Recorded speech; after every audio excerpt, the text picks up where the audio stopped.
Get your ears wrapped around the Golden State Media Concepts Basketball Podcast. All the scoop you need to know from college basketball to the NBA and even March Madness. News of your rising stars. Topics on and off the hardwood. This is the Golden State Media Concepts Basketball Podcast.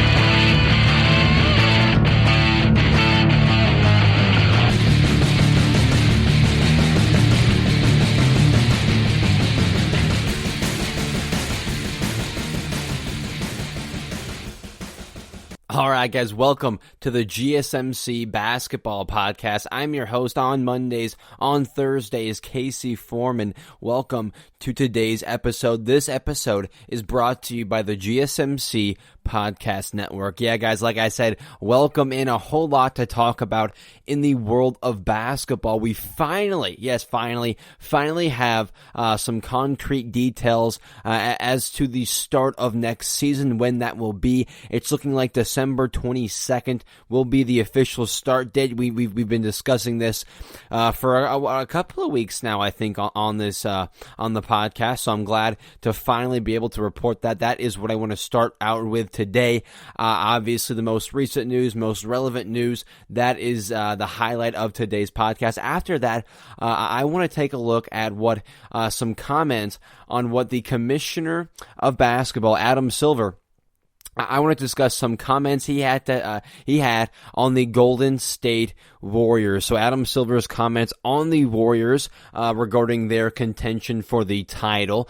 After that, let's take a look around the NBA regarding trades. Some trade rumors, again, since we're getting closer and closer to the start of next season, to the start of the NBA draft. We know how many trades usually take place during the NBA draft. So, and then free agency right after that. So I'm expecting a ton of movement, at least a whole lot of discussions going on within the next couple of weeks, especially up until around that November 18th NBA draft. So let's talk about some trade rumors are going around right now. And then at the end of the podcast, I briefly want to take a look at this year's draft, again set for November 18th, and give you guys some predictions for that top 10. I want to give you my mock draft at when we get a little bit closer to that November 18th date.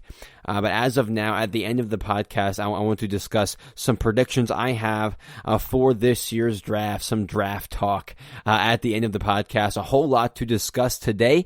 Stick around for the entire episode. But like I said, let's start out with the finalized plan to start next season. Finally, like I said, we have some concrete details. I'm super glad to report we know when next season will start. Like I said, December 22nd. They finally have reached an agreement. It's also looking like instead of the usual 82 games that is played, it'll be looking more like last season. No, not stretched out over such a long period of time. But it will be somewhat of a shortened season, looking at about 72 games instead of the usual 82. That's kind of been something that the NBA, the league itself, has been wanting. A lot of analysts have been saying, it would be smart for the league to shorten the amount of games, shorten travel, and it's simply going to equal, better play in the postseason and maybe less injuries. Who knows all of the details, all the things that would help. No matter what, this is something the league has been wanting. This is something the league has been shooting for a long time now, and hopefully, and maybe going forward now, they have it. If it goes well this year, I don't see why we wouldn't usually going forward have a 72-game season. So this may be something we see implemented going forward, not just something we see this year with the 72 games. Also, what's being reported, training camps. I said this a couple of weeks ago, but training camps, it's looking like those will kick off, those will get going December 1st. Okay, December 1st, giving teams literally less than 2 weeks of preparations, of prep time, for the season, to start this season, after giving them 2 weeks after the draft, or less than 2 weeks, after the draft and after free agency on November 18th and then November 20th. So teams will have less than 2 weeks to get everything in order for the start of training camp, the start of next season. So yes, we will have a somewhat, quote, rushed off season. These teams, some teams at least, won't be getting the amount of time that they are hoping for, the amount of time they were hoping for, the amount of time they expect, the amount of time they're used to getting, right? But again, that's only a handful of teams that will really be affected. Again, free agency November 20th, the draft November 18th, training camps will start off December 1st, so less than 2 weeks of time. So teams like Miami, Los Angeles, Denver, Boston, these teams that were just playing in the conference finals and the NBA finals, these teams, their seasons, they just got done. They just ended in the middle of October, especially Miami and Los Angeles. We know their season got done right in the middle of October. Both Boston and Denver, though, played into December, basically. So these teams just got done. They have gotten literally not even a month of rest for teams like Miami and Los Angeles. So they just started their off season. They just started their time of rest, I should say, after the longest season in NBA history. So teams like LA, Denver, Boston. Sorry, a little drink of water real quick. But teams like those four organizations who are playing late into October, it's understandable. I completely understand their frustration. Them not wanting to play, so soon into December, wanting to start later into January. So I completely understand their side. But then as far as teams like Golden State, Atlanta, Chicago, who's another bad team? Sacramento, actually, man. Either way, Golden State, Chicago, Atlanta is a perfect example. Those teams, the teams that did not go to the Orlando bubble, they stopped playing when there was the whole hiatus, the stoppage of play in March, I think. They've been having an off season. Their off season started in March. They've had, especially the Warriors come to mind. I know they've had a somewhat a bubble organized at their facility, basically. So they have had some sort of team function, some sort of team small training camp, I should say, during this off-season camp. But for the most part, yeah, they have had an off-season since March. From March to December, the longest off-season these teams have ever had. These players have had, since they've been in the league. So teams like Golden State, Atlanta, Chicago, they didn't go to the bubble. So, of course, they are going to be ready to play on December 22nd. And honestly, if I was a betting man, I would bet that these teams would be better early than teams like Los Angeles, especially. So I think Golden State, is a team that especially comes to mind. Brooklyn as well, possibly. They were out really early in the postseason and getting a lot of their players back. So I think they will be better early. Actually, not Brooklyn. They're going to be getting a lot of their players back, so I think they'll probably be better late, actually. Either way, Golden State, Chicago, Atlanta, they'll probably be better earlier in the season in comparison to a Laker team, to a Miami team, to a Denver team that just got done playing. So I think they will be better earlier in the season. They will be more ready to play. And as I talked about earlier on a prior podcast, I don't know if it was on my last podcast or maybe it was a couple of weeks ago. Either way, I talked about these negotiations that were going on between the league and the players, and I thought that whoever ended up winning these negotiations, if they ended up playing or starting the season on January MLK weekend, or if they ended up starting December, around Christmas Day, I thought, whenever they decided to play, that would show who of the two sides had more power? Who had the most power of the two sides, the players or the league? And with us now having, and with us now seeing, the NBA season starting on or around Christmas Day, what the league and the broadcast companies want, I think I'm leaning now on the side of the broadcast companies of the league. I think they have the more power of the two. I don't think they were willing to settle or budge on this negotiation. They wanted the January start date, and it was kind of clear why. I think if they did start this early in comparison in having a 72 game season, in comparison to starting in January and having a 60-something game season, they would make about $500 million extra dollars starting a month prior. So obviously, you're going to make an extra $500 million starting 1 month earlier. That is the route to take. We know why the league was pushing for that route. Players wanted till late January, so it makes sense, and now I think it's kind of clear to see that maybe the league and these broadcast companies like ESPN, ABC, TNT, who stream and broadcast these games, they are wanting their revenue, they are wanting their basketball games sooner rather than later, and of course, like I said, I completely understand why. Seeing now maybe that side had more power than we were expecting. A lot of people kind of thought the players held all the cards here. Well, we're not going to want to play. We're not going to show up. And we've heard people like LeBron James even say, I might not even show up. Danny Green, like I said prior on the podcast, I might not even show up for the first month of the season. So that's a whole nother argument going forward. But the fan in me, I haven't even been able to really discuss this. The fan in me, starting so soon here within the next month and a half, I'm excited. I'm excited to have basketball, super excited to have my usual Christmas Day basketball matchups. I'm super excited to see, maybe that will be a segment going forward here. What Christmas Day matchups will we want to see? I think I've discussed that a little bit on the show, but still, now that we 100% know we will be having basketball on Christmas, yeah, let's break down some matchups that we want to see. I think the Golden State and Laker one will be really good. Maybe both teams in Los Angeles would be really good. Brooklyn and Golden State would be really good. Miami and Los Angeles, a finals rematch. The Clippers and Denver, that would be really good as well. So now that we have it, we got to start looking forward and looking ahead as to what matchups we want to see. But like I just said a second ago, now a new conversation arises and starts.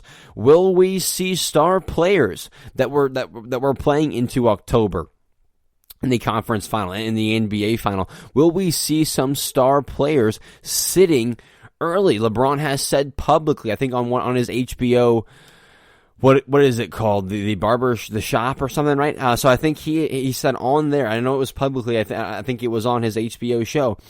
He said publicly, I'm planning on cherry picking the first half, not the first month, the first half of the NBA season.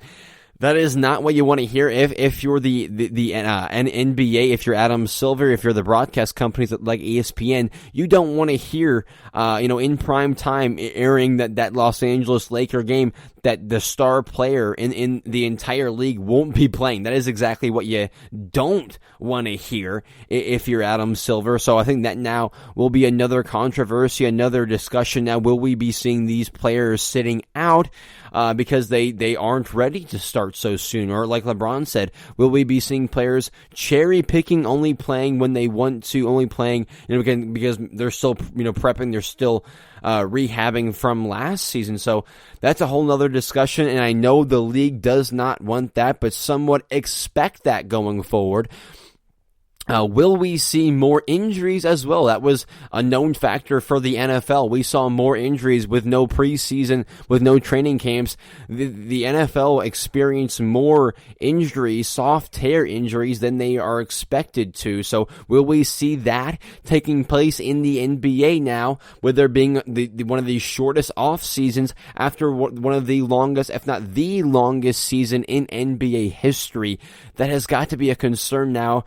More more than the players sitting out injuries. Can these players be healthy? A quick break though, guys. When I come back to continuing on discussing the start of next season, I'll be right back.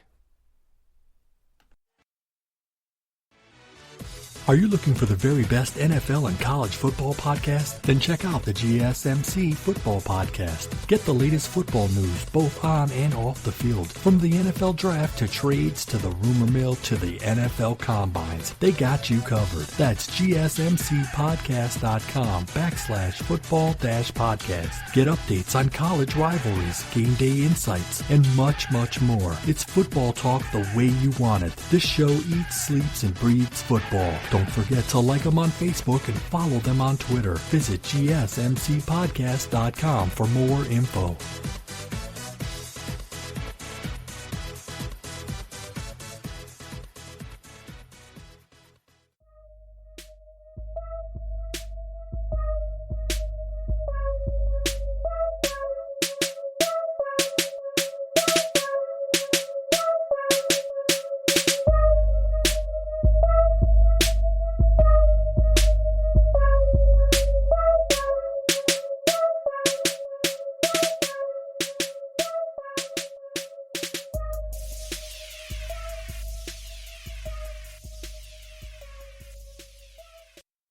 All right, everybody, welcome back. Like I've been discussing, like I said before the break, let's continue on discussing the official start date of next season, the official start of next year in the NBA of basketball.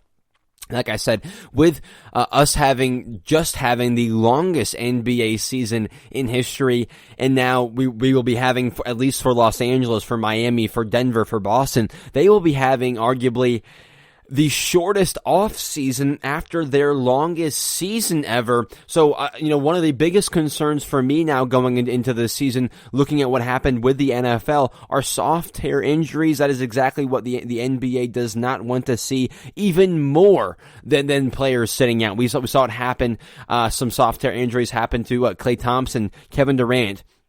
The overworking of their muscles. They both broke down in the 2019 finals. They're both sidelined for the entire year. Not good for the ratings whatsoever for the league. So that is exactly what they do not want. They don't want to rush these players back, and then, ultimately they then, suffer from some soft hair injury they wouldn't usually have if they were prepared for the start of the season. Again, teams like Golden State, Chicago, and Atlanta, they've been out since March, so maybe they will be more prepared. They will be they've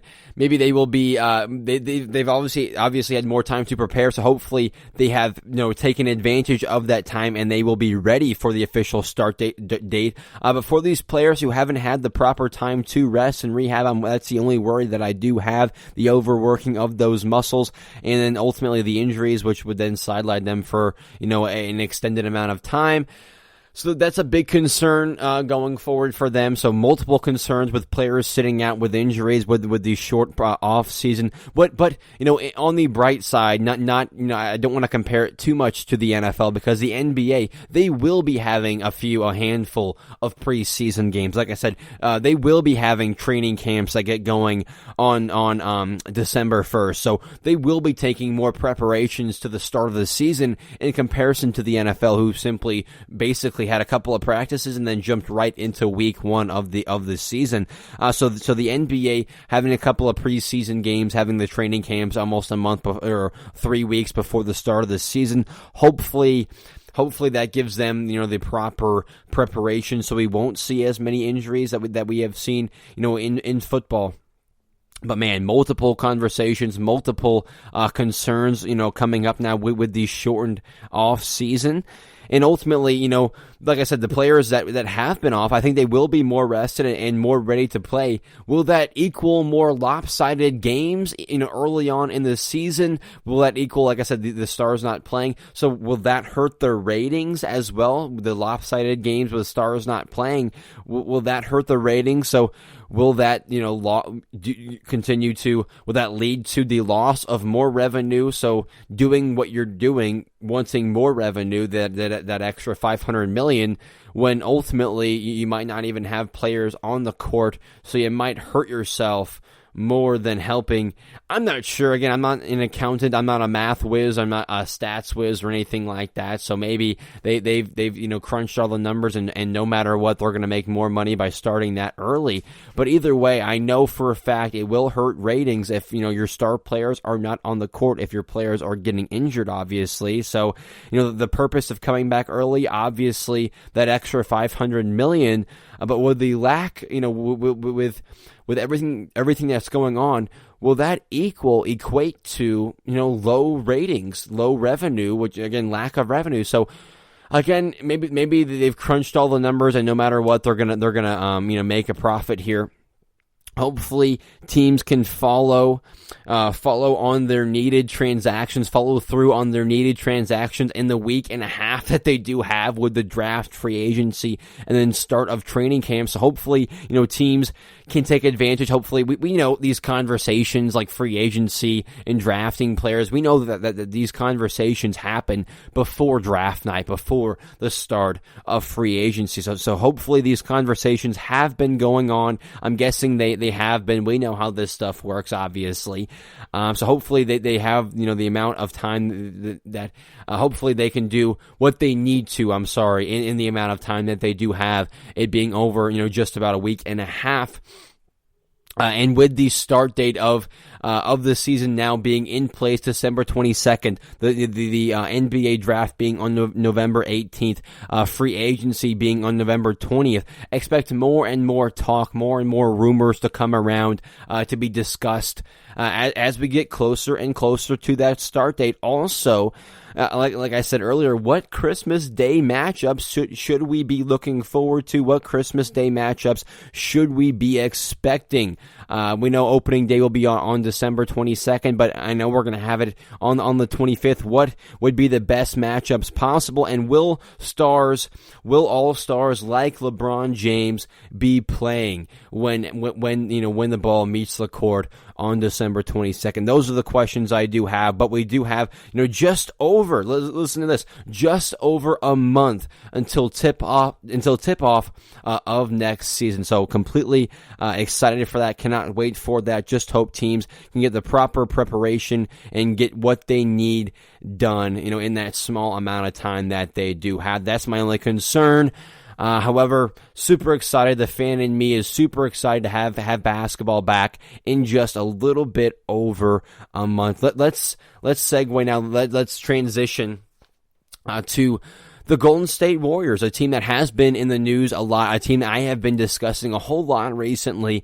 But Adam Silver has been in the media with some comments regarding the Golden State Warriors. And recently, Adam Silver, he sat down with the majority owner, Joe Lacob, of the Golden State Warriors. So Adam Silver and Joe Lacob both sat down recently, and one thing led to another. They started discussing, Golden State's roster, how they are right now in their current slump after, being contenders year after year after year. So after, once discussing the roster, Adam Silver said, quote, he is very confident the Warriors can and will return to contention in the NBA. So basically, Adam Silver, the commissioner of the NBA, is saying he is completely confident, 100% confident, in the Warriors returning to contention, contending to win the NBA title once again. A big statement by the commissioner.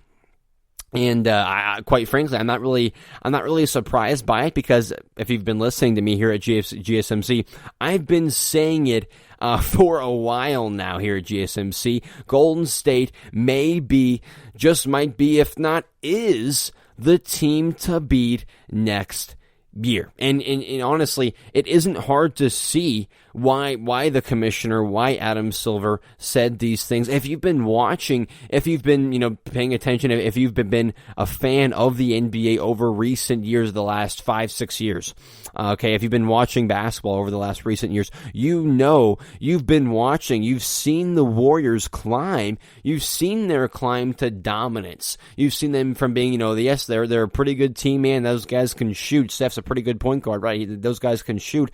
Till, man, who can beat them? They cannot be stopped. Adding Kevin Durant, the juggernaut that team was, and the all-time team, in my opinion, the best team that the league has ever seen. That's what that Golden State Warrior team was once adding Kevin Durant.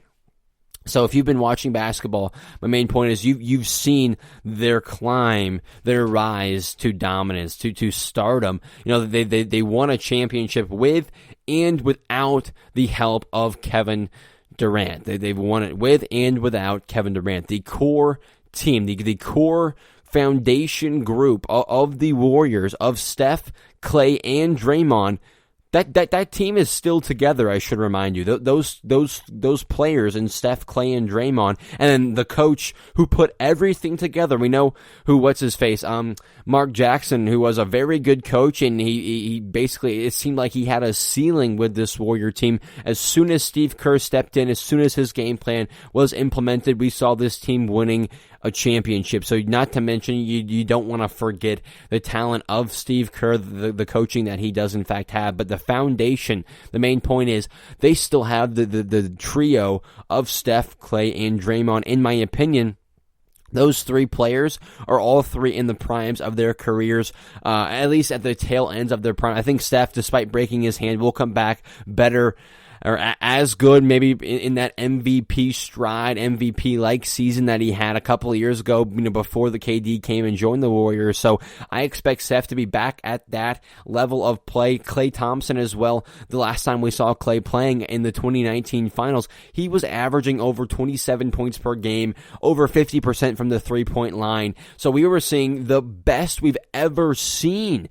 from Klay Thompson in that 2019 finals before he tore that ACL. So I am nothing but confident, from hearing things from the Warriors or organization. I am nothing but confident in Klay to come back and be as good, if not, listen to this, if not even better than he was before the injury. Again, he was playing some of his best basketball before he got hurt, right before he got hurt in the 2019 finals. So expect the same, if not better, for the shooting guard in Klay Thompson, the two-way player in Klay Thompson. Draymond Green as well has said he has something to prove after the so-so season with the Warriors. His contribution level, I should say, being somewhat questioned after them acquiring Kevin Durant. So he has something to prove. He can prove. At one point, remember, Draymond Green was in the MVP discussion. He was being discussed, not realistically, really, but he was somewhat in there, and he was being discussed as the most important player to the Golden State Warriors, I should remind you, during their first title run. So Draymond has something to prove. He still has much left in the tank. I think he needs to be a little bit in better shape. Hopefully he took this off season to do so, and we'll see him back in his defensive player of the year form. So same thing, Steph, Clay, Draymond, expect the same, if not better, from them going forward. And also, they don't just have those three guys. They've also added to this roster. They also have Eric Paschall, the rookie who has been awarded first team All-Rookie this past season with his great play, his tremendous play, somewhat surprising play as well. Really didn't see him shining and playing so well so soon, averaging 14 points, almost 5-6 rebounds, 5-6 assists, or a couple of assists, 2 or 3 assists.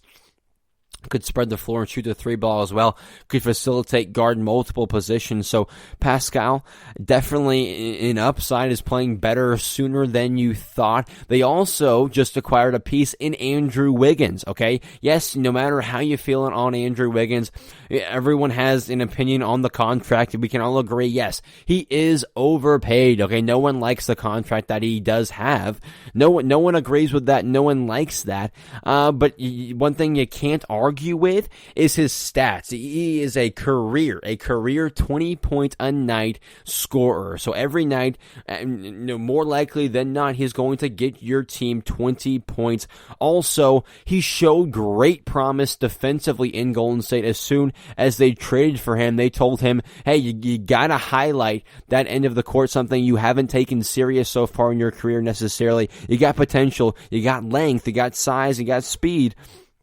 You just have to really start giving a crap and start highlighting that end of the court, and I think that's exactly what he did during his time in Golden State. His short time with Golden State, I should remind you, but during his short time, he averaged over a block and over a steal per game, exceeding his usual regular season averages. So during his short stint in Golden State, his defensive stats went up. His defensive stats increased. That's exactly what you want to see from a guy who has defensive promise, defensive potential, hasn't really had the coaching, had the proper fundamentals to put it into place ultimately.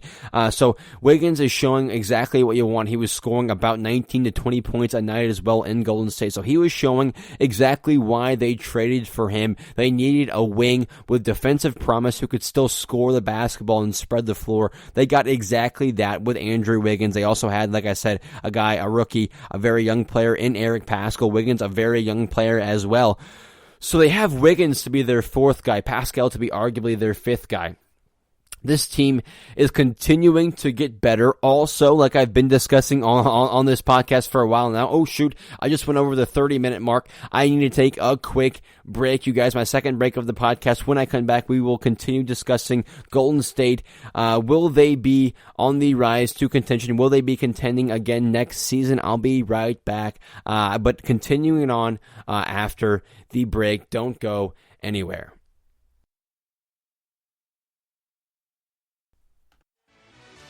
Check out the show that's built on the MMA. From the UFC to extreme cage fighting, they got the fights covered. Check out the GSMC MMA podcast. Get the latest news on past or upcoming fights. Join us as we talk to and about some of the biggest names in the MMA, past, present, and future. When it's the fight game, there's just one show to check out. GSMCpodcast.com/MMA-podcast. Don't forget to like them on Facebook and follow them on Twitter. Visit GSMCpodcast.com for more info.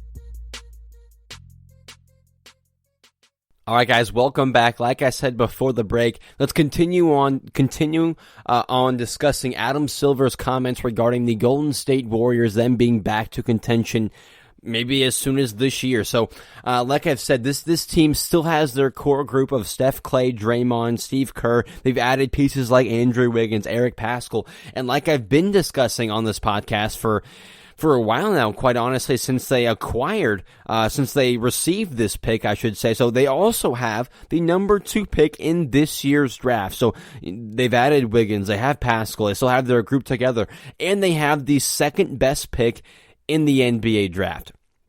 And they have a $17 million trade exception, which they can use trading for a veteran player to help them win right now. So either way, no matter what they decide to do, this team has options. Like what I've been discussing with that trade exception, with Wiggins and Paschall, with the number 2 pick, they have a lot of options.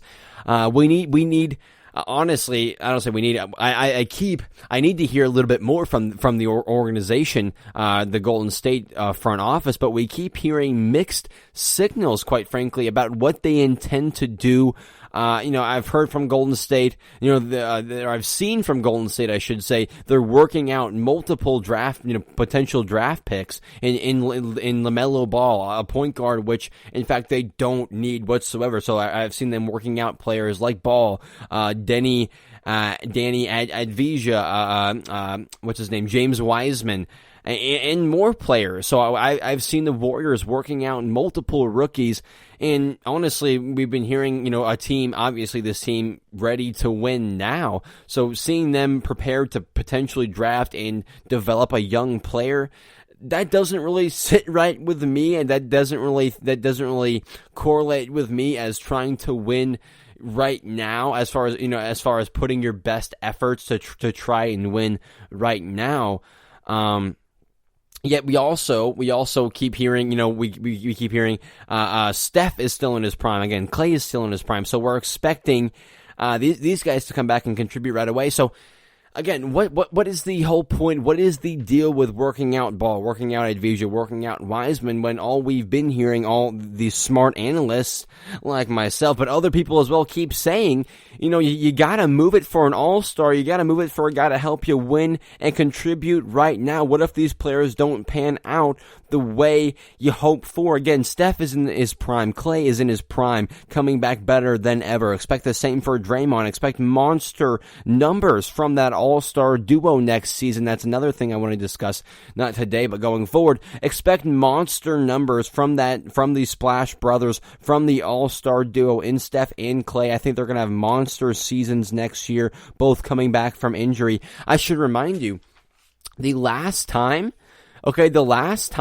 that this Golden State Warriors was healthy, this Golden State Warrior team was healthy, they went to 5 straight NBA Finals. Okay, 5 straight NBA Finals when they were completely healthy. Obviously, you can't expect them to get right to the finals right away, but, seeing what I've seen from them, yeah, I completely agree with Adam Silver's comments and in his statements, saying he expects them to be right back contending next year. And realistically, looking at the league right now, what's in front of them, what team are you comfortable saying would beat this Golden State Warrior team in 7 games? From what we've seen from them in the past, what they have as far as options go, what team are you putting above them? Obviously, you can go with the 2 teams in Los Angeles. LeBron and the Warriors have a history. They've seen LeBron in 4 out of their 5, finals matchups. They both have beaten each other. They know what it takes to beat and take down the opponent, the other side. So they both beaten each other. They both know what it takes.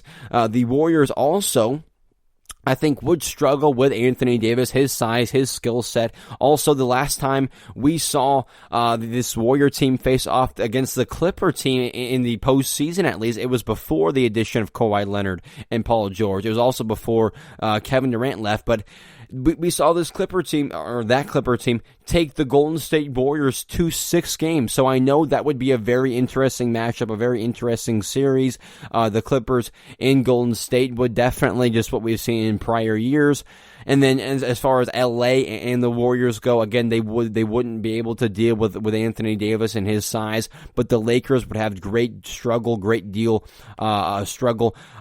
dealing with Steph, Clay. They are the ultimate perimeter threat, and we know Los Angeles is not great on the perimeter necessarily, and the Warriors have the ultimate firepower, just lacking the size to combat Anthony Davis and maybe the Joker and such. But them and both Los Angeles teams, I think both of those matchups would be very interesting.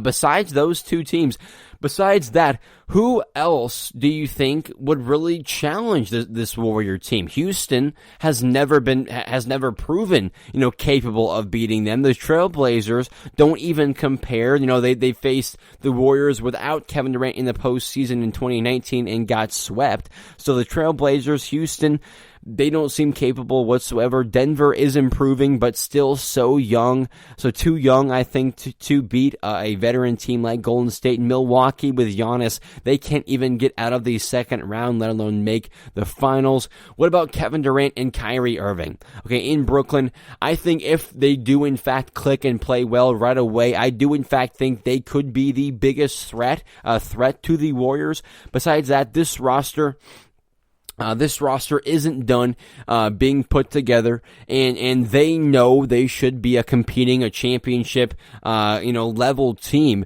How awesome, though, would it be to have a Brooklyn versus Golden State finals matchup? How awesome would that be? As of right now, that just might be my prediction for the finals. Looking at all the teams right now, how they're stacking up, the players coming back next season, a Brooklyn Golden State finals matchup could very well be possible, could very well be my prediction right now. But as far as Golden State goes, they have a very capable front office. They have veterans. They have all-stars on this roster. I think they have the best point guard in basketball. So all that equals me 100% agreeing with Adam Silver's comments regarding the Warriors. I think they will return to contention. What do you guys think? But again, all things taken into consideration, the roster, all their options, it's hard to bet against this team. I definitely think they will be back and competing as soon as next season. Let me know what you guys think in the comments and wherever you guys are listening on social media. Let's now pivot and transition to trade talks in the NBA, okay? Again, we're getting closer and closer to the start date of the December 22nd start of next season, to the November 18th draft and November 20th free agency. So since we are getting closer and closer to those dates, we are hearing more and more. We are seeing more and more rumors each day, it feels like. One of the biggest things right now going around for me, as far as what I've been seeing, one of the biggest things going around right now is revolving the name in Devin Booker. I said it at the beginning of my last podcast, I think when I took a look at the entire Eastern Conference, I believe. But on the Ringer podcast, I think Ryan Russillo was saying the worst kept secret. Okay, apparently, I didn't know this. Apparently, it is the worst kept secret. Or maybe I'm just so far on the outside. I don't really know. But apparently the worst kept secret in the world of basketball is that Devin Booker wants out of Phoenix, wants out of that Suns organization. And I think that is kind of a no-brainer. I think obviously all of us would kind of expect that and think that. Be like, yeah, he's been losing yet putting up all-star numbers. He's not making the all-star team. He's not getting the credit he really deserves. And he's not really getting the help he really deserves as well. So you can't really blame him for wanting out of Phoenix, and of course we all expect him to want out of Phoenix, but as far as him coming out and saying, hey, I want to be traded, I want out of Phoenix, we have yet to see that. So for him to come out and say that's the worst kept secret, I think we all can then assume that he knows something that we don't. He is somewhat on the inside, at least more on the inside of the situation than we are. So one of the biggest rumors, revolving right now in basketball is containing the talent of Devin Booker. Okay, Devin Booker, and where is he going? Who wants him? What is enough to get him? As far as that goes, I'm not quite sure. I've heard many things after, again, it was revealed on the Ringer podcast that it's the worst kept secret that he wants out again. Multiple teams have been in the news considering, trades. I don't know if these are rumors, people leaking them to the media. But some of these are speculation, but some of these are things I've been seeing, some things I've been hearing. But as far as Devin Booker goes, a thing that really interests me, and fascinates me, is the speculation of Minnesota, the Timberwolves, and that is a team that has been thrown out there as far as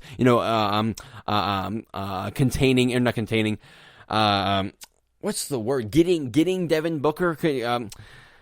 I'm blanking on this word, but either way, getting Devin Booker. They're one of the teams right now in the rumor field at acquiring, that's the word I've been looking for, Devin Booker. Minnesota, looking to pair Booker with the friends, with his friends, with the talents of D'Angelo Russell and of Karl Anthony Towns. They also have that number 1 pick. So usually, more than likely, it would take that number 1 pick of Minnesota to get the talents of Devin Booker. More than likely, it would take more than just a number 1 pick to get, that talented of a player. You're going to have some picks down the road, maybe a player that you have on the roster right now that they like. Either way, Minnesota is a team that has been thrown out there, and pairing Booker with, we know he's friends with players like Russell and Towns, so pairing him with players he's friends with players, I think their games would work well together. Russell, a dynamic point guard who can pass as well as score, so I think if he did have talents like like Booker and Towns, which he does have, I think he would be more capable of spreading the sugar, of spreading the ball, and in comparison to him holding onto the ball, which he has done a whole lot in his career so far, a ball dominant guard. So I think if he did have Booker, he would be more likely to spread the ball to Booker, to Towns. I think the tandem there, the three, the very young duo in Minnesota is very intriguing, very interesting, and I think ultimately it would pan out, and we could be seeing this team contending sooner rather than later. It would take a couple of years, take some veterans, the right coach to put it all together, but a core of Booker, Russell, and Towns is very interesting. I'm not sure if the number 1 pick is enough to get a talent like Booker. Not sure if the rumor of Booker wanting out is even 100% true, quite frankly, but either way, that is very intriguing, very interesting, the tandem of Booker, Russell, and Towns. That is very interesting. I'll keep you guys posted on that as we go forward. A quick break. When I come back, more on the world of trade rumors in the NBA, in the world of basketball. The first team I want to talk about when I come back, an intriguing and kind of surprising rumor discussing the Golden State Warriors. Don't go anywhere. I'll be right back. The final break of the show. Check out the show built around the women of MMA. From the UFC to the extreme cage fighting, we got the fights covered. Listen. It's the Golden State Media Concepts Women's MMA Podcast. The latest news of upcoming fights, discussions of previous matches. Join us as we talk to and about the biggest names in women's mixed martial arts, past, present, and future. When it's the women's fight game, you know where to listen to. The Golden State Media Concepts Women's MMA Podcast.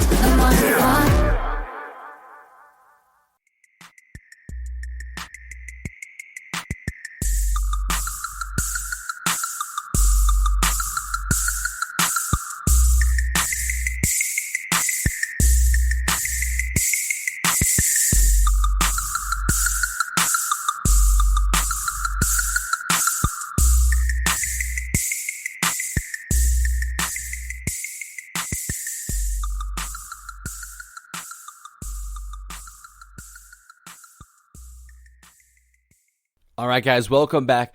Like I've been discussing, let's continue on discussing the world of trade rumors in the world of basketball, right? So, like I just got done discussing Minnesota in the trade rumor world for Devin Booker, thinking about acquiring him. Not sure if they have enough to acquire him. We know the All-Star, All-NBA talent that he does in fact have.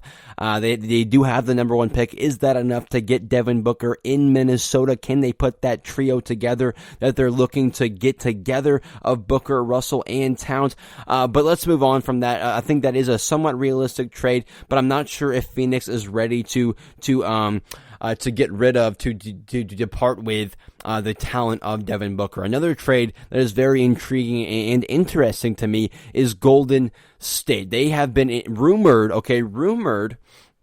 to be, I mean, maybe because of Draymond's comments, but also in the run for Devin Booker, in the run, honestly, just the run for Devin Booker. Rumors Maybe it's because of the comments by Draymond Green, the number 2 pick. I don't think the number 2 pick is better than the number 1 pick by any means, but maybe they like Wiggins and Pascal, the package that Golden State has to offer in comparison to Minnesota. That is not, I don't think that is too realistic. I don't want to spend too much time discussing Booker to Golden State, even though that would be fantastic and super intriguing and super interesting to watch.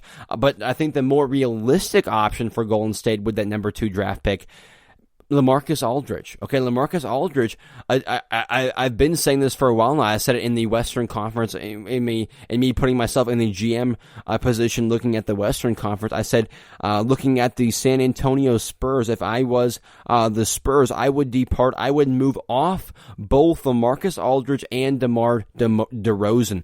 So if I'm the Warriors, if they're willing to take a call, if they're willing to do a swap with the number 2 pick, I know salary has to match up, obviously.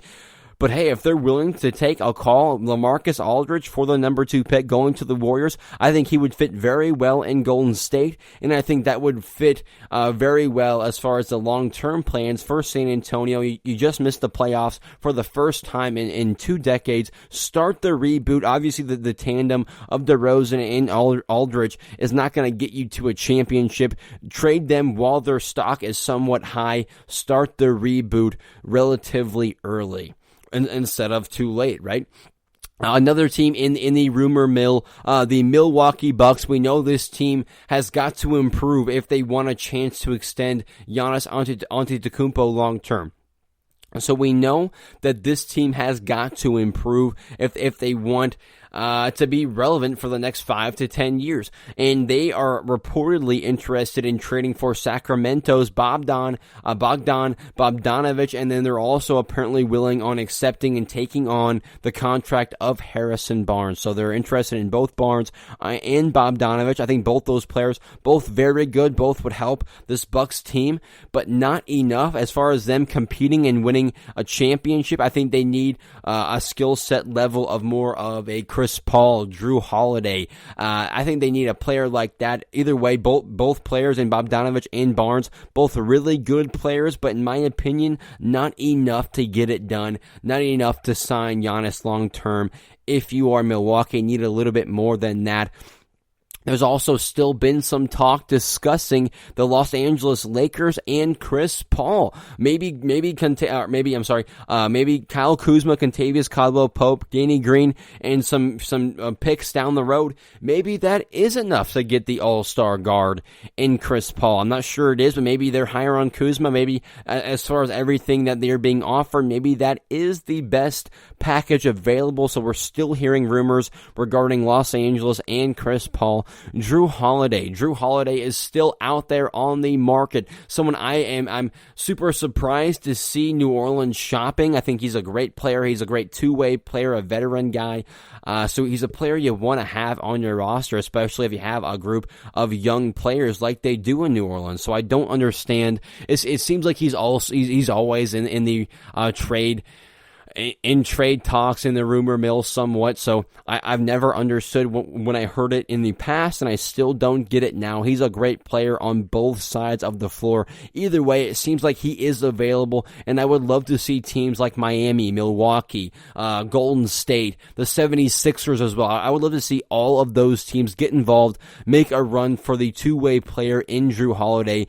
It's about time he's playing on a contending team, getting his talents to a team that really deserves it. So I want to see Drew on a team, on a team that can contend for the title. Miami, Milwaukee, Golden State, 76ers. I want to see those teams get involved for Drew Holiday.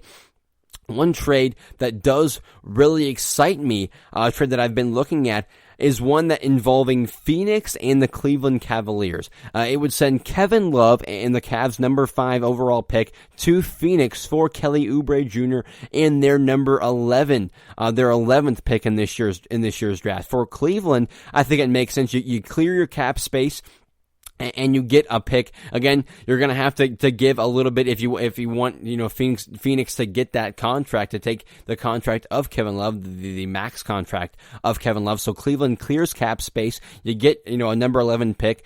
Maybe you can hold on to the number 5 pick. Maybe you can simply trade Love for the Oubre and the 11th pick. Not quite sure how much Phoenix wants him, but getting Kevin Love to the Phoenix Suns, adding the all-star veteran presence, helping them win right now. I love that decision. Helping Devin Booker, getting him some help, perhaps getting them to the postseason, helping their chances of extending Devin Booker long-term. So in fact, he doesn't want out of Phoenix anymore. So I think that is a very interesting one.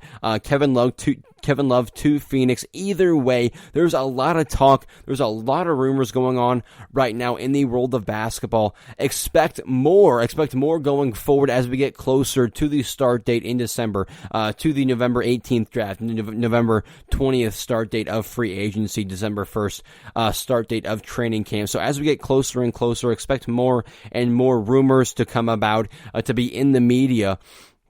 But I think we very well could be seeing some of these talks, some of these exact moves and trades coming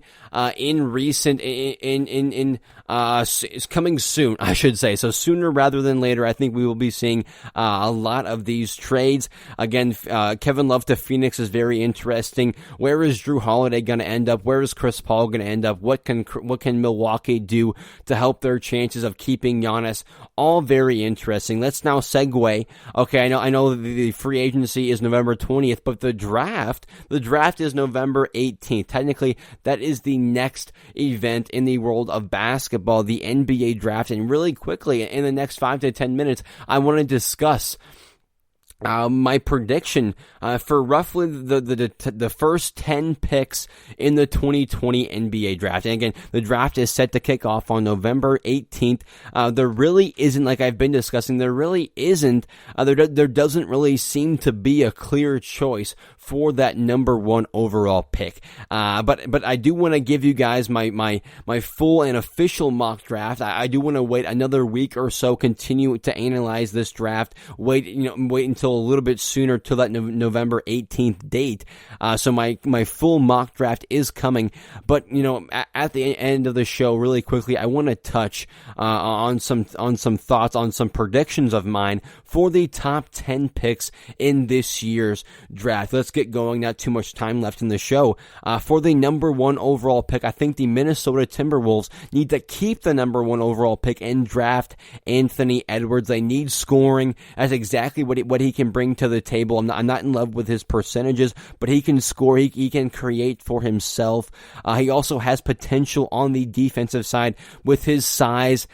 So I think he has potential on both sides of the ball, and he fits well in Minnesota. You continue to build if you're Minnesota, unless you can get a guy like Devin Booker with that number one overall pick. I don't settle, and I continue to build through the draft with a guy who seemingly will fit very well in Anthony Edwards. So Minnesota selects Anthony Edwards with the number one overall pick. For number two, obviously Golden State has that number two overall pick. If I'm them, I trade it if I can for a guy like Drew Holiday, if possible, for a guy like LaMarcus Aldridge, if possible. Either way, I don't use the pick and develop a young player. I trade for a veteran player, an established player to help me win right now. You don't need to go and develop a guy unless you're certain he will translate right away and help you compete for a championship right away. At number three, if I am the Hornets, I do whatever it takes. I don't trade down. I don't let anybody trade above me who wants him. I hold on to the number three pick and I draft LaMelo Ball. You don't need a center in James Wiseman. You need flash. You need a big name. You need a player to put butts in seats, to sell jerseys, to get people to tune into your games, to get you on TV. LaMelo Ball is exactly that. I am completely expecting Wiseman, Edwards, and Ball to be the top three picks. But again, Advisha could be thrown in there. Well, I'm not quite sure how high people are on him, but I am as of now expecting Edwards, Wiseman, and Ball to most likely. Wiseman could, I think, if anybody, Wiseman could drop out of the top three, and Advisha could propel himself in there. But if it is Edwards, Wiseman, and Ball for the top three, it really does depend on what Golden State decides to do with that number two overall pick. But the Bulls at number four, I think they need size. They have a point guard. They have a shooting guard. They need a forward. So if I was them, I would draft Obi Toppin or Denny Advisha, whoever I'm higher on. I think Toppin may be more NBA ready. He might translate right away. I think he's a bigger NBA body. He can shoot from the outside as well. So if I'm the Bulls, I use the 4th pick. I keep the 4th pick and I draft Obi Toppin or Advisha. Again, though, I am leaning more on Toppin for the Bulls with the fit and what they need. If I'm the Cavs, I use the 5th pick and I get Advisha. I think he would fit very well, a 6'9" guy who can move the ball. He can dribble the ball, I should say. He's got moves, he's got handles, he can move it, he can shoot it. So a versatile forward. Okay, he really isn't your limited just shooting your pick and roll forward. No, he can do many things. A versatile guy Advisha is. So I think of the Cavs, I think they should hold on to the number 5 pick if they don't end up trading it in the whole Phoenix scenario. You draft Denny Advisha. Atlanta with number 6. A little bit interesting here for Atlanta. A team that is obviously rebuilding. However, I think they have their fair share of young players in Trae Young, Cam Reddish, what's the guy, DeAndre Hunter from Virginia. So I think they have their fair share of young players. Now it's time to get veterans in there to help your young guys win and progress. So if I'm Atlanta, I trade the number 6 pick. You don't need a center in Okongwu. You don't need you just got a forward in DeAndre Hunter, so you don't need Advisha necessarily. You don't need a center. You don't need a point guard. So if I'm them, I trade that for a veteran player to help me win right now, to help me propel me into those Eastern Conference playoffs, which we know are as wide open as ever.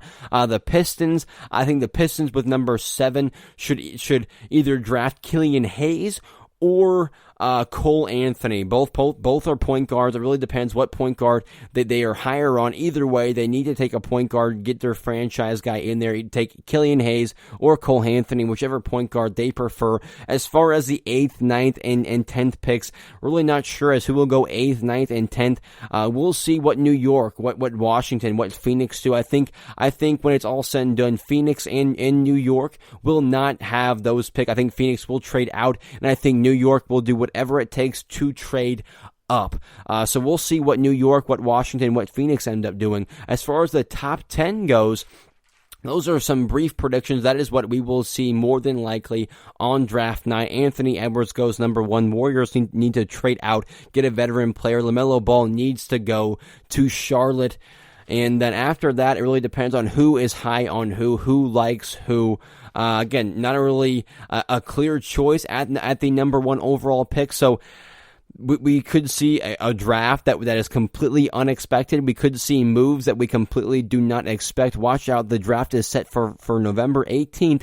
And again, expect a mock draft for me as we get closer and closer. But again, the draft is set for November 18th. I cannot wait. Expect moves. And again, we might see things we don't traditionally see. We might see moves we wouldn't ordinarily see in this year's NBA draft. I can't wait to see it on November 18th. As far as this podcast goes, guys, as far as this one goes for the GSMC basketball podcast, I want to thank you all for listening. Again, we're getting closer and closer to the start date. We finally know when the start of next season will be, December 22nd. So my only concern, your takeaway should be, my only concern for starting the season so soon is that stars will sit out like LeBron James and that we will see more injuries, because we did just see the longest season in NBA history, followed by, for some teams, the shortest off season in NBA history. So that could equate to injuries. That is exactly what we don't want to see. That is my biggest concern. Overall, though, as a fan, I am super excited to have the Christmas Day games, the Christmas Day matchups back this year. Super looking forward to it. I would love to know what you guys think in the comment section on whatever platform you're listening on. Leave us a comment or review. Go check us out on Facebook, on Twitter.